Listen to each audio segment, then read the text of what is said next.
Hello and welcome to The Entrepreneurs on Monocle Radio, the show all about inspiring people, innovative companies and fresh ideas in global business.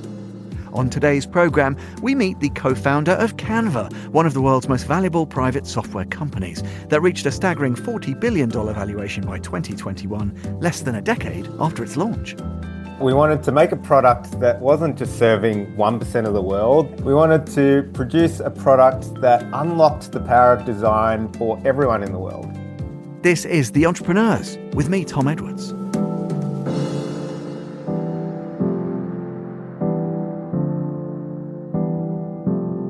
You're listening to The Entrepreneurs. Cameron Adams is Chief Product Officer and one of the co-founders of Canva, the free online visual communication and collaboration platform with a mission to empower the world to design. And it's doing just that. Since launch in 2013, Canva has grown into a truly global community with more than 225 million people using it every month across almost 200 countries. I caught up with Cameron to talk about the brand's incredible growth, its latest innovations in AI-powered design, and what's next for the business and its 5,000 employees. Cameron began by telling me how Canva retains its cultural values, even as it scales. Culture is one of the things that we bang a drum on about very often at Canva because we figured out how important it is. There was a time where we didn't talk a lot about culture. It was just kind of instinctual and driven from our gut. But as we reached about 100 people working at Canva, a lot of stuff started breaking. And the solution that we stumbled across was culture, being able to really talk about our culture, communicate it, pass it on to people, and for people to feel it from their very first day when they land at Canva, understanding how we make decisions, how a good meeting is run, what a good Canvanaut looks like, what it is to be a force for good, to be a good human, to live like many of the values that we talk about. Being able to really clearly distill those down has been one of our superpowers over the last, 7 years since we put the values in place. And being able to then take that around the world, we've got over 10 offices now, being able to apply those cultural values across all those offices, but also have the flexibility for people in London to bring a bit of their culture that they want to bring that's slightly different flavor to what we have in Sydney or Austin, Texas, or in Beijing in China. It's really important to have the core, but also the flexibility for the culture to adapt as new people come in. You mentioned a force for good, and I think if people don't know this about Canva, that is so much baked into the sort of raison d'etre of the business. But that's presumably complicated, Cam. And if we go back, let's think 3, maybe 4 years now, you big funding rounds, you have the confidence of investors, but are investors and partners sometimes not skeptical, but are they a bit uncertain? Because you have to a degree, you have to try and sort of price in what being a force for good looks like. And that is not in the founding principles of lots of businesses. Has that ever been a difficult conversation? Or, have you always partnered with people who were sold on that vision from day one? Yeah, so being a force for good for us is distilled down into this 2-step plan that we talk to a lot of people about. Step 1 is to become one of the most valuable companies in the world. And step 2 is to do the most good we possibly can. And we have, much like our culture, spent a lot of time communicating about this step 2 plan and also our value of being a force for good. So people that come into Canva are very well aware of this, and it actually attracts some of the best and brightest minds in the world, because when you're looking at 15 different technology companies you can join, seeing the points that stand out and that make Canva unique really attract the people that we want to attract. And being able to point to positive impact that we are having in the world through both our product, our actions, funds that we deploy, all the aspects that we have of being a force for good is a real sell to people who are looking for a company that they truly want to work at. It's exactly the same for investors. Being clear in what Canva stands for, what the 2-step plan is, what they're getting themselves in for when they invest in Canva has been really important over the last decade, ever since we actually started and brought on our first investors. So we've made sure that when we do bring on an investor, they're very clear about what their money's going to do, what Canva's vision is, what our mission is, and what we're actually trying to achieve. And it's worked out really well. The investors we have now truly understand the two-step plan and all of the values and culture that embody Canva. And they're along for the ride and they enjoy it as much as we do because they can see that by them putting money into Canva, it is also having this massively positive effect around the world. And I think one of the reasons why that message resonates, Cameron, or certainly from my external point of view, is there's a certain kind of core simplicity, if you like, about not the product, which is highly complex, but about using the product. Just talk to me a little bit about, well, do you agree with that? Is there a core simplicity? And also, how do you ensure that you retain that, certainly for your users, as varied as they are, given there's so many potential opportunities to explore? How do you sort of manage that? Is there a healthy tension there? You're hitting on all of our cultural values, Tom. So one of our values is make complex things simple. And this one is really derived from the initial underpinnings of Canva. 13 years ago, when we set out to make design simple, we wanted to make a product that wasn't just serving 1% of the world, that could think deeply about design and think about it 10 hours a day. We wanted to produce a product that unlocked the power of design for everyone in the world, what we call empowering the world to design. The first version of Canva that we launched did exactly that, and we spent the next 12 years making sure that the product stays simple but powerful. It allows people to really easily access it, get something amazing out of it in the first few minutes of using it. But it's also deep enough that when you do spend more time with it, when you bring more content into it, when you put more love into your designs, it also scales with you. So we've increasingly seen both non-designers using Canva as well as professional designers using Canva. And they've really swelled in the last few years as I think professional designers have kind of gotten over the hurdle of not using a tool that they used to use and approaching Canva and understanding what they can actually do with it and how it can give them a new voice, how it lets them scale their design across their customers, across their clients, across their teams if they're working in an internal company. And many of them have discovered the power that lies in Canva, the great design that you can create in it, and how really wonderful it is that you can create stuff in Canva and then the rest of your team can use it. You can create a template which easily lets the marketing team or the sales team or the HR team express themselves, stay on brand, and do so consistently. And lots of brand teams, marketing teams, professional designers using Canva as that tool to help them produce better work across the entire organization. You must chat to some designers who say, well, hang on, what? I then have to share this with everybody and I have to take my hands off the reins. Is there sometimes a tension there when you speak to maybe some pretty, senior design users who maybe are not used to popping open the toolbox and letting everyone have a rummage around? I guess that's another healthy tension, is it? I wouldn't call it a tension. It's definitely a new world, but it's not necessarily something that Canva is just pioneering. There's lots of new technologies, lots of new tools coming out that designers have to grapple with, particularly as they've moved from, print media into digital media into, even faster paced worlds like social media. They've had to learn and adapt and figure out how they respond to this world and get out enough content to be able to communicate around the world in 50 different languages, in 30 different markets in which their company is operating, on a company that's 50,000 people where everyone's trying to produce decks and advertising materials and flyers and t-shirts. Like a lot of this has just scaled well beyond what one creative can do. And having a tool like Canva, which enables you to scale your brand, to create amazing things and then pass those on to other people, collaborate with them, get their thoughts, seamlessly move from something like a website into a presentation deck, into a video, into advertising collateral that you eventually ship out to market. All of that flexibility and that collaborative nature and the kind of the addition of ideas on top of one another is, I think, a brand new world for everyone and a brand new world, particularly for professional designers. And tools like Canva have become really popular because of it amongst non-designers and also professional designers. Well, just on this, that kind of tees up the conversation about AI as a tool slash, replacement or proxy for design talent. I know obviously you guys, well, you've made some other acquisitions in that space. AI is critically important, AI powered design in terms of empowering your community further. I wouldn't be doing my job, Cam, to ask you about this. AI, look, it is a tool, right? And it has an amazing power to facilitate and to drive collaboration and creativity. Is there, I keep asking about tensions. There must be a tension here, presumably. Where do you stand on this, just from a kind of a high level about, well, actually, it's going to be able to do parts of the job that were creative, an enabling force, a replacement for, I don't know, quotidian tasks? What's the not even the Canva position, what's the Cameron Adams position on this one?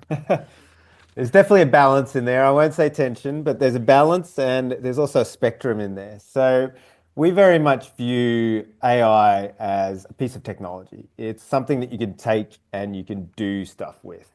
Canva has been built on the best technology of the time that we could access. When we launched, that was mobile phones, that was web browsers.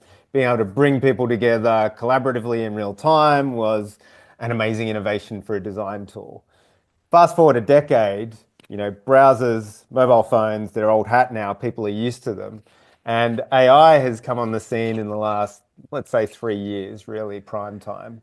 And we very much view it as an enabling piece of technology that we can bring into the product experience, much as we thought about mobile phones.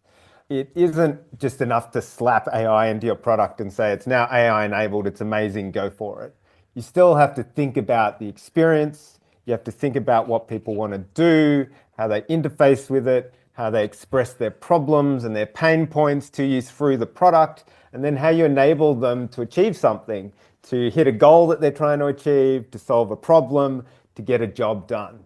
Just putting an AI chatbot in your product is not going to do that. So we've thought very deeply about the AI experience across Canva, whether that's on a tiny tool like background remover, which isn't actually so tiny. We've had billions of uses of it and many people love Canva because of it. But through to even bigger workflow pieces like using Magic Design to just rapidly type what's in your head and get a visual of it, through to Magic Translate, which can translate your content into 100 different languages at the click of a button. Being able to think about the problems that people are experiencing and how AI can enable them to overcome those problems is at the core of how we think about the product. And that applies not just to non-designers, it also applies to professional designers.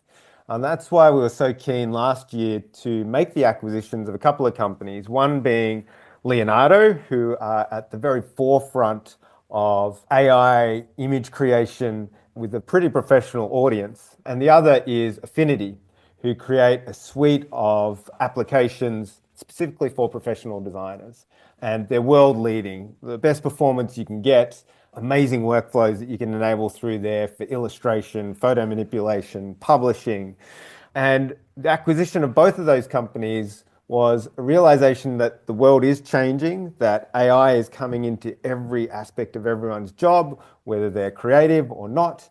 It's affecting professional designers. They need new tools to keep up to the pace with what AI is enabling for them. And they need new tools to also operate in this bigger team environment that we're talking about, bigger collaborative cycles, bigger teams that they need to ship content to, bigger asks on how much content they need to create, how they need to internationalize it and localize it, and all the things.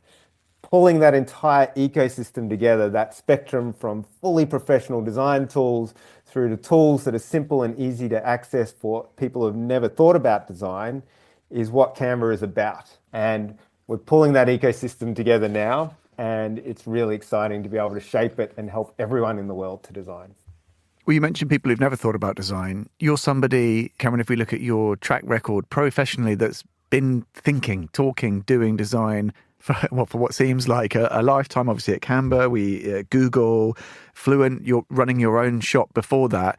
Can I go way, way, way back? Where does your, fascination, passion for design come from? I love to interrogate these things. Were you like reading comic books? Were you one of these crazy kids who's like super interested in brutalist architecture when they're like 6 years old? Take me all the way back. Tell me when you I don't know, were you aware that you had a specific interest in design that maybe marked you out a bit from your cohort?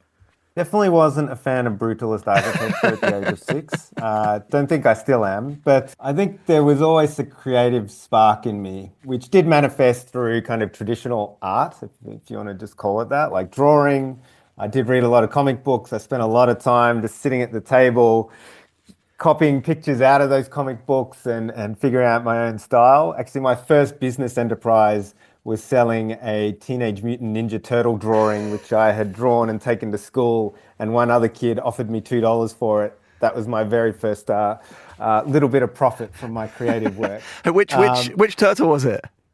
I think it was. That's a great question. Surely Leonardo. Think it was Leonardo, but Michelangelo, Donatello, they're all fine artists as well. But you see look at the circularity, and then Leonardo's part of the stable now. Maybe it was in the tea leaves from the get-go, Cam. Oh, we need to write that into the press release. But I think it's really in the intersections where I've had the most fascination. So I was interested in drawing. I wouldn't say I was a particularly skilled artist or anything, but taking that creativity and then seeing how it meshed with computers, seeing how it messed with computer science, the internet coming along, that's where I really flourished, is in the intersections of these two normally kind of disparate things. And it was really at university where that started coming to the fore. At university, I studied law and computer science, two other things which don't normally go together. But I was also a part-time graphic designer. And all of that meshed together just as the internet was coming around. So I quickly learned how to code websites, which enabled me to bring together technology and design, which led into running a small design agency, which you alluded to earlier. That got the attention of Google. And I went on to Google to start thinking more deeply about product design as a step beyond web design. And then through step by step, that led me down the startup path, and eventually wound up in me meeting Mel and Cliff in 2012, which resulted in Canva being born. But again, it was a massive intersection of things when we think about Canva. It was like right time, right place, internet browsers. I knew a lot of JavaScript. I could design interfaces and create them and prototype them all at the same time. And that really let us rapidly move on the product, explore our ideas and come up with something that enable people to do things that they couldn't do before. So it was very much a magic moment in time, married with a lot of time and experience and meeting the right people. Yeah, exactly. And that it's interesting, collaboration so fundamental to what Canva has been, is, and will be. And hearing about how you have collaborated with your co-founders is really, really interesting. Can I ask you about misnomers or misheld beliefs, Cam, a little bit?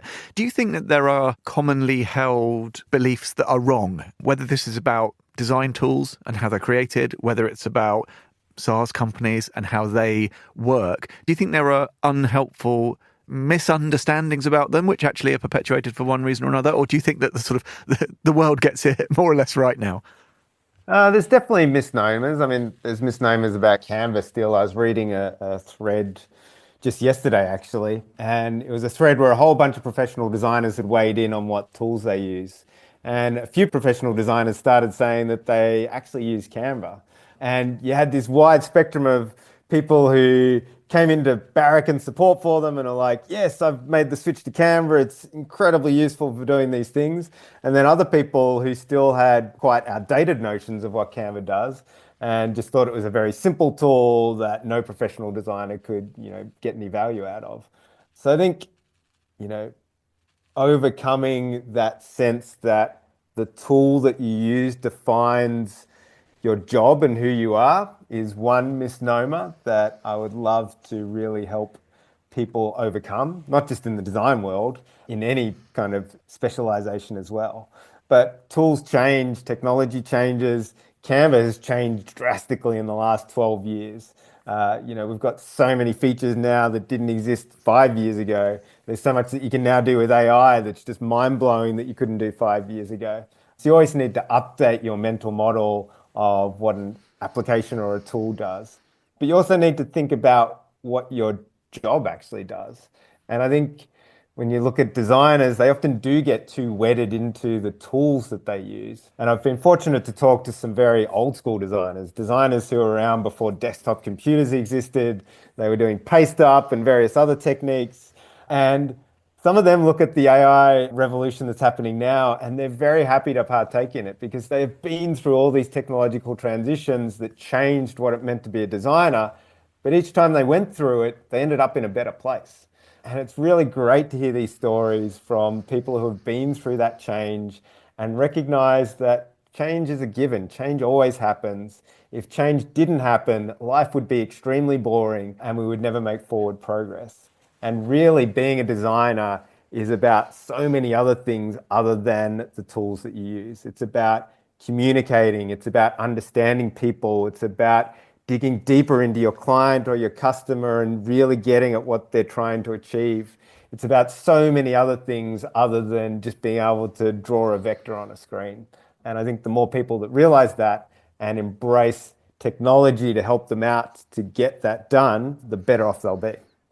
Well, I love that. And I think it speaks to the curiosity that's informed so much of your work, Cameron. It's interesting. You mentioned this idea of sort of, being in I can't remember what you said, a chat room or whatever, kind of listening in on some of these observations.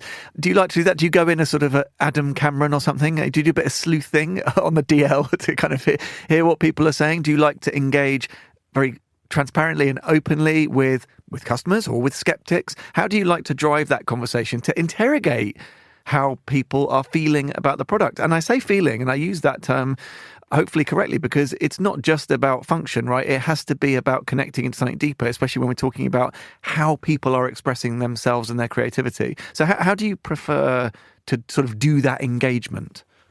Not too much cloak and dagger. So the thread I was referring to is just a thread on Twitter or X or whatever it's called nowadays. And we do a lot of that, like looking at social media. There's a ton of content on Canva. It's like so easy for us to go out now and find people giving opinions on it, find professional designers talking about it, find marketing folks talking about it, passing on tips and tricks, go find a TikTok video about the latest Canva tips. So it's pretty easy for us to find that data now. But it's been something that we have sought out ever since Canva began, listening to people, understanding their problems, understanding their pain points, understanding the jobs that they want to do has been critical to Canva's success. And in the early days, you don't have lots of people talking about a product you haven't even created yet. So you have to go out and really seek that. Designers would be used to doing this through user research sessions, which I have done a lot of, going out and actually talking to people who maybe use Canva, who probably don't use Canva, understanding what their business looks like, what they're trying to achieve, and how Canva could possibly help them in that, taking that back in, weaving that into the product design and the features and functionality that we're planning on launching, and then putting that out there and hopefully it being a success. We do a ton of that, and we still do it. We have a program that we call Close the Loop, which is basically listening to our customers, bringing in their feedback, iterating the product based on that feedback, and then going back and telling those people that they actually told us something amazingly important and here is the improvement that resulted from that. That final step is something that a lot of companies don't do, and we've got so much value out of it because it really engages our community, helps them know that they've been heard, and makes them kind of partners in the product creation process. They're the ones that are helping Canva improve and to become a better tool. So letting them know that has been hugely successful for us. And whenever we tell someone that a bit of feedback that they filed has now resulted in a feature in the product, they go and tell 50 other people about it. So it's also amazing marketing for us. Let's come back to, you mentioned your two-pronged strategy for growth and for impact, I guess we'd call it. Let's come back to the impact piece, Cameron, because as I said, I think it's a real differentiator for a business of the scale of Canva and of the commercial ambition to dovetail that in with something that is much more nuanced, to my mind, much more interesting. What does that actually look like? We're in a pretty volatile and challenging world. We're not going to get into all the geopolitics and all the rest of it, but it's a time when it's actually harder to double down on some of those other intangibles, right? And yet I get the sense that you and your co-founders and the business are more sure than ever of its merit, indeed of its essentialism for what you're trying to achieve. Tell me about then what that's going to look like, how challenging maybe it is, but why it's immovable, why it remains this foundational part of the approach. Part of Canva has been about creating a better organization and being a responsible actor within society is an important part of being a better organization for us. Be a force for good is the cultural value that we have, and step 2 is kind of what we refer to as all the different streams of work that take place under that. Step 2 includes very grassroots stuff across the company, so encouraging volunteering, setting up volunteering days so it's easy for people to come into the office and cook some meals for homeless people, to sort clothes for people that are going to a job interview, to help out in various different ways. We also have skilled volunteering programs, so we get engineers to use their engineering skills to help out a non-profit with their website, or a designer to do a design sprint with a non-profit to help them with their communications and their branding. And then that flows through into bigger pieces such as the Canva Foundation. So this is a separate organization we've set up, and the Canva Foundation gets its own funding. So we're part of something called Pledge 1%, which is a great movement, particularly amongst tech companies, but it can apply to any company, where you pledge 1% of your profits, of your equity, of your product, and of your time. And with that 1%, you have impact. You figure out what you want to improve in the world, and you could dedicate those resources to it. The Canva Foundation has access to 1% of our profit, 1% of our equity, 1% of our time, and we give away our product to any teacher or any student anywhere in the world and any non-profit anywhere in the world. So we've actually given away over $2 billion worth of our product every single year over the last, it's built up over time. So in the last year, we gave away $2 billion of product, and that is to teachers, students, and non-profits all around the world. So even that in itself is an amazing piece of impact that is extremely simple for us to do, because we just flick a flag in our database to give people the product for free, but it actually helps improve their lives. So it's a win-win-win. And the Canva Foundation also gets a lot of funds, which we devote to 2 particular streams. One is providing basic human needs, and the other is quality education for all. So we do a lot of our own educational work. As I mentioned, we give away the product for free to teachers and students, but we also fund organizations like Prevail, who are doing fundamental foundational work to help teachers in less privileged countries better teach their students, better get access to resources for teaching those students, and then also provide students with a better way to access their education. So those are some of the ways in which step 2 and being a force for good manifest at Canva. That was Cameron Adams, the co-founder and chief product officer at Canva. And you can find out more by heading to canva.com.